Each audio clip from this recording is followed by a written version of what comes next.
ఓం శాంతి 2/5/2025 మధురమైన పిల్లలు, ఏకాంతంలో కూర్చుని మీతో మీరు మాట్లాడుకోండి. నేను అవినాశి ఆత్మను, తండ్రి నుండి వింటున్నాను. ఈ అభ్యాసం చేయండి. ప్రశ్న: ఏ పిల్లలైతే స్మృతిలో నిర్లక్ష్యులుగా ఉంటారో వారి నోటి నుండి ఎటువంటి మాటలు వెలువడతాయి? జవాబు: వారంటారు, మేమెలాగూ శివబాబా పిల్లలమే, స్మృతిలోనే ఉన్నాము. కాని బాబా అంటారు, అవన్నీ ప్రగల్భాలు, అది నిర్లక్ష్యము. ఇందులోనైతే పురుషార్థం చెయ్యాలి. ఉదయమే లేచి స్వయాన్ని ఆత్మగా భావిస్తూ కూర్చోవాలి. ఆత్మిక సంభాషణ చెయ్యాలి. ఆత్మయే మాట్లాడుతుంది. ఇప్పుడు మీరు దేహీ అభిమానులుగా అవుతారు. దేహీ అభిమానులైన పిల్లలే స్మృతి యొక్క చాటును పెట్టుకుంటారు. కేవలం జ్ఞానపు గొప్పలు మాట్లాడుతూ ఉండరు. పాట: ముఖాన్ని చూసుకో ఓ ప్రాణి. ఓం శాంతి. ఆత్మిక పిల్లలకు అర్థం చేయించడం జరిగింది. ప్రాణము అని ఆత్మను అనడం జరుగుతుంది. ఇప్పుడు తండ్రి ఆత్మలకు అర్థం చేయిస్తారు. ఈ పాట అయితే భక్తి మార్గానికి చెందింది. ఇక్కడ కేవలం దీని సారాన్ని అర్థం చేయించడం జరుగుతుంది. ఇప్పుడు మీరిక్కడ కూర్చున్నప్పుడు స్వయాన్ని ఆత్మగా భావించండి. దేహ బాణాన్ని వదిలేయాలి. ఆత్మనైన నేను చాలా చిన్నని బిందువును. నేనే ఈ శరీరం ద్వారా పాత్రను అభినయిస్తాను. ఈ ఆత్మజ్ఞానము ఎవ్వరికీ లేదు. తండ్రి అర్థం చేస్తారు. స్వయాన్ని ఆత్మగా భావించండి. నేను చిన్నని ఆత్మను. ఆత్మే ఈ శరీరం ద్వారా మొత్తం పాత్రనంతటినీ అభినయిస్తుంది. తద్వారా దేహాభిమానం తొలగిపోతుంది. ఇది శ్రమతో కూడుకున్నది. ఆత్మలమైన మనము ఈ మొత్తం నాటకంలోని పాత్రధారులము. ఉన్నతోన్నతమైన పాత్రధారి పరంపిత పరమాత్మ. వారు కూడా ఎంతో చిన్నని బిందువు. కాని వారి మహిమ ఎంత గొప్పది అన్న విషయము బుద్ధిలో ఉంటుంది. వారు జ్ఞానసాగరుడు, సుఖసాగరుడు. కాని వారు చిన్నని బిందువు. ఆత్మలమైన మనం కూడా చిన్నని బిందువే. దివ్య దృష్టి లేకుండా ఆత్మను చూడలేరు. ఈ కొత్త కొత్త విషయాలను ఇప్పుడు మీరు వింటున్నారు. ప్రపంచానికేం తెలుసు? ఆత్మనైన నేను చిన్న బిందువు అని యథార్థ రీతిలో అర్థం చేసుకునేవారు మరియు బుద్ధిలో ఉంచుకునేవారు మీలో కూడా కొద్దిమందే ఉన్నారు. మన తండ్రి ఈ డ్రామాలో ముఖ్యమైన పాత్రధారి, ఉన్నతోన్నతమైన పాత్రధారి తండ్రి. ఆ తర్వాత ఫలానా ఫలానా వారు వస్తారు. మీకు తెలుసు, తండ్రి జ్ఞానసాగరుడు. కాని శరీరం లేకుండా జ్ఞానాన్ని వినిపించలేరు. శరీరం ద్వారానే మాట్లాడగలరు. అశరీరిగా అయినట్లయితే ఆత్మ నుండి ఇంద్రియాలు వేరైపోతాయి. భక్తి మార్గంలోనైతే దేహదారులనే స్మరణ చేస్తారు. పరంపిత పరమాత్మ యొక్క నామ రూప దేశ కాలాల గురించి తెలియదు. కేవలం పరమాత్మ నామరూపాలకి అతీతుడు అని అంటారు. తండ్రి అర్థం చేస్తారు. డ్రామానుసారంగా మీరు ఎవరైతే నెంబర్ 1 సతోప్రధానంగా ఉండేవారో మీరే మళ్ళీ సతోప్రధానంగా అవ్వాలి. తమో ప్రధానం నుండి సతోప్రధానంగా అయ్యేందుకు మీరే మళ్ళీ ఈ అవస్థను దృఢంగా చేసుకోవాలి. నేను ఆత్మను. ఆత్మ ఈ శరీరం ద్వారా మాట్లాడుతుంది. ఆత్మలోనే జ్ఞానం ఉంది. ఇంకెవ్వరి బుద్ధిలోనూ కూడా మన ఆత్మలో 84 జన్మల పాత్ర అవినాశిగా నిశ్చయించబడి ఉంది అన్న జ్ఞానము లేదు. ఇవి చాలా కొత్త కొత్త పాయింట్లు. ఏకాంతంలో కూర్చుని మీతో మీరు ఈ విధంగా మాట్లాడుకోవాలి.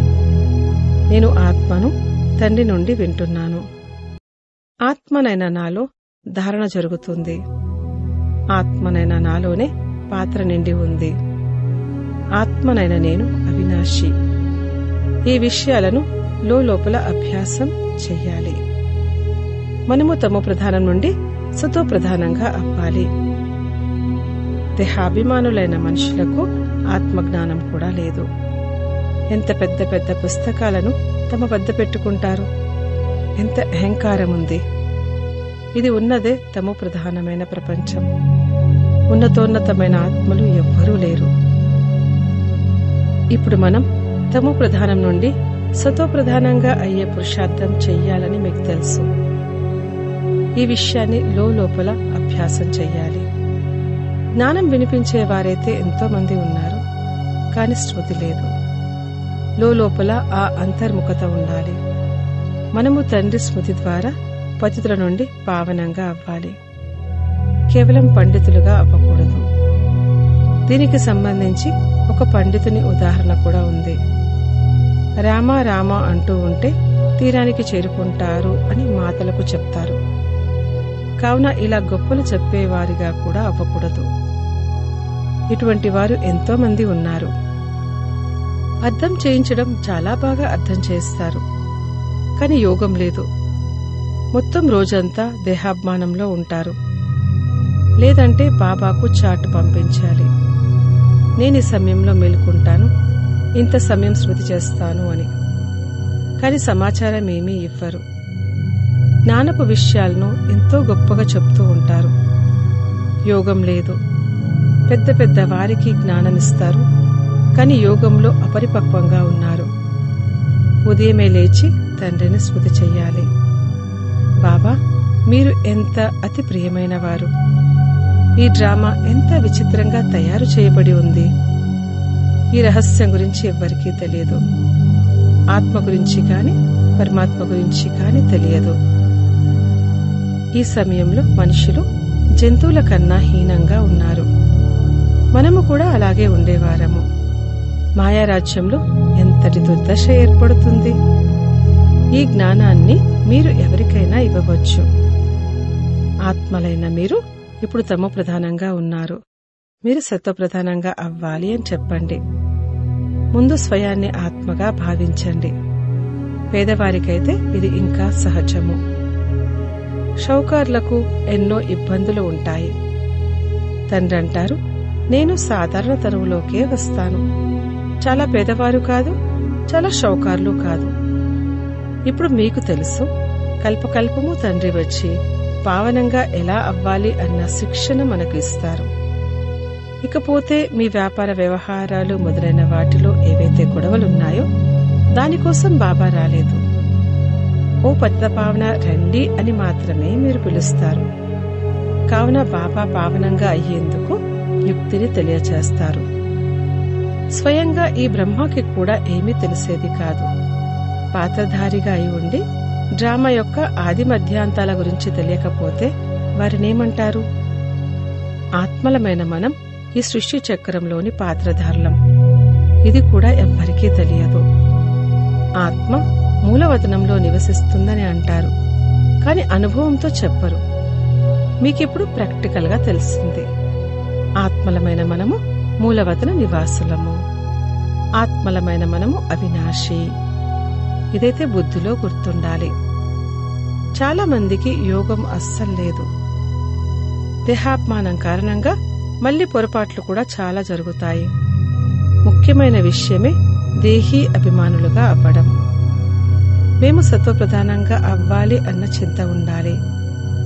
ఏ పిల్లలకైతే సత్వప్రధానంగా అవ్వాలి అన్న తపన ఉంటుందో వారి నోటి నుండి ఎప్పుడూ రాళ్లు వెలువడవు. ఏదైనా పొరపాటు జరిగితే వెంటనే తండ్రికి రిపోర్ట్ చేస్తారు. బాబా, మా ద్వారా ఈ పొరపాటు జరిగింది, క్షమించండి అని. వారు దాచిపెట్టరు. అలా దాచిపెడితే అది ఇంకా వృద్ధి చెందుతుంది. బాబాకు సమాచారాన్ని ఇస్తూ ఉండండి. మీ యోగం సరిగ్గా లేదు అని బాబా రాస్తారు. పావనంగా అవ్వడమే ముఖ్యమైన విషయం. పిల్లలైన మీ బుద్ధిలో 84 జన్మల కథ ఉంది. ఎంత వీలైతే అంత సత్వప్రధానంగా అవ్వాలి అన్న చింతయే ఉండాలి. దేహాభిమానాన్ని విడిచిపెట్టాలి. మీరు రాజఋషులు. హఠయోగులు ఎప్పుడూ రాజయోగాన్ని నేర్పించలేరు. రాజయోగాన్ని తండ్రియే నేర్పిస్తారు. జ్ఞానాన్ని కూడా తండ్రియే ఇస్తారు. ఇకపోతే ఈ సమయంలో నిమిత్తము ప్రధానమైన భక్తి ఉంది. జ్ఞానాన్ని తండ్రి కేవలం సంగమయుగంలోనే వచ్చి వినిపిస్తారు. తండ్రి వచ్చారు కావున భక్తి సమాప్తమవుతుంది. ఈ ప్రపంచం కూడా సమాప్తమవుతుంది. జ్ఞానము మరియు యోగము ద్వారా సత్యయుగ స్థాపన జరుగుతుంది. భక్తి అనేది పూర్తిగా వేరు. సుఖదుఖాలు ఇక్కడే ఉంటాయని మనుషులంటారు. ఇప్పుడు పిల్లలైన మీపైన చాలా బాధ్యత ఉంది. తమ కళ్యాణం చేసుకునే యుక్తిని రచిస్తూ ఉండండి. పావన ప్రపంచము శాంతిధామము మరియు సుఖధామము అని కూడా అర్థం చేయించబడింది. ఇది అశాంతిధామము, దుఃఖధామము. మొట్టమొదట ముఖ్యమైన విషయము యోగము. యోగము లేకపోతే పండితుని వలె కేవలము జ్ఞానపు ప్రగల్భాలు ఉంటాయి. ఈ రోజుల్లోనైతే మంత్రతంత్రాలు కూడా ఎన్నో వెలువడ్డాయి. వీటికి జ్ఞానంతో సంబంధం లేదు. మనుషులు ఎంతటి అసత్యంలో చిక్కుకొని ఉన్నారు, పతితులుగా ఉన్నారు.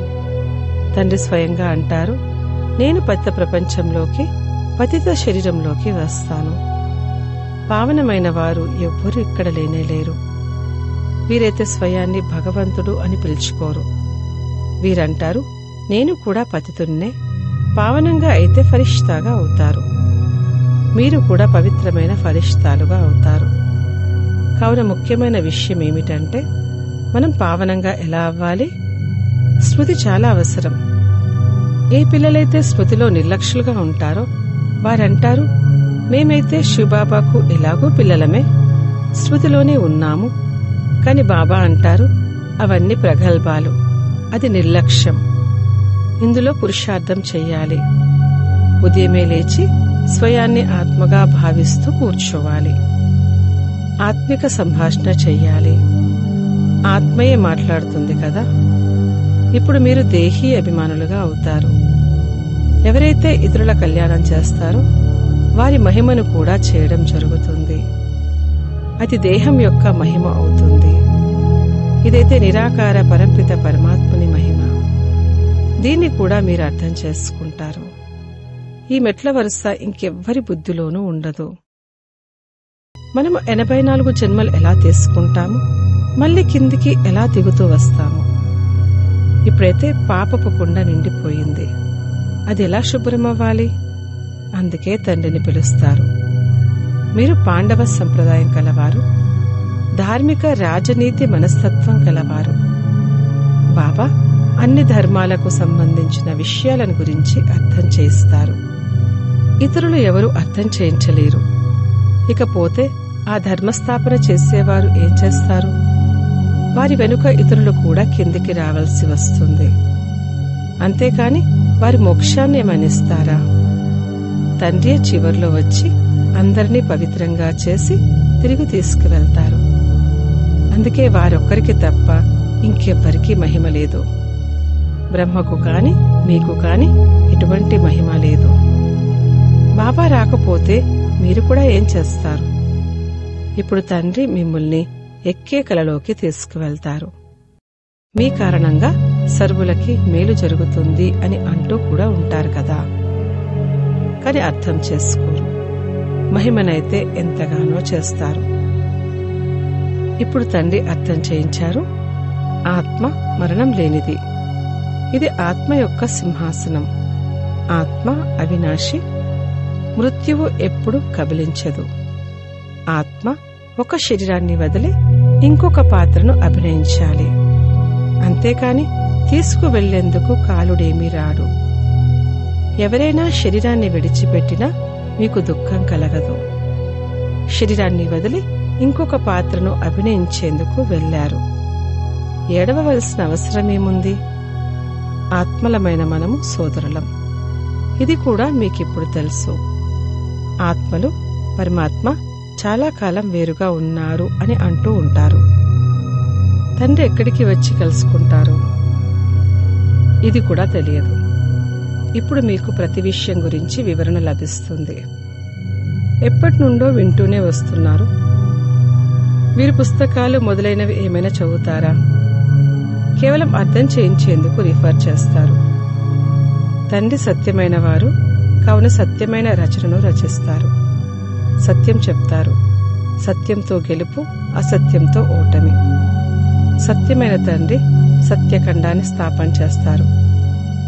రావణుడితో మీరు చాలా ఓడిపోయారు. ఈ ఆటంతా తయారు చేయబడి ఉంది. ఇప్పుడు మీకు తెలుసు, మన రాజ్య స్థాపన జరుగుతుంది. ఆ తర్వాత ఇవేవీ ఉండవు. ఇవన్నీ తర్వాత వచ్చాయి. ఈ సృష్టి చక్రాన్ని బుద్ధిలో ఉంచుకోవడం ఎంత సహజం. పురుషార్థి పిల్లలు ఎవరైతే ఉన్నారో వారు మేము జ్ఞానాన్ని చాలా బాగా వినిపిస్తాము అని ఇందులోనే సంతోషపడరు.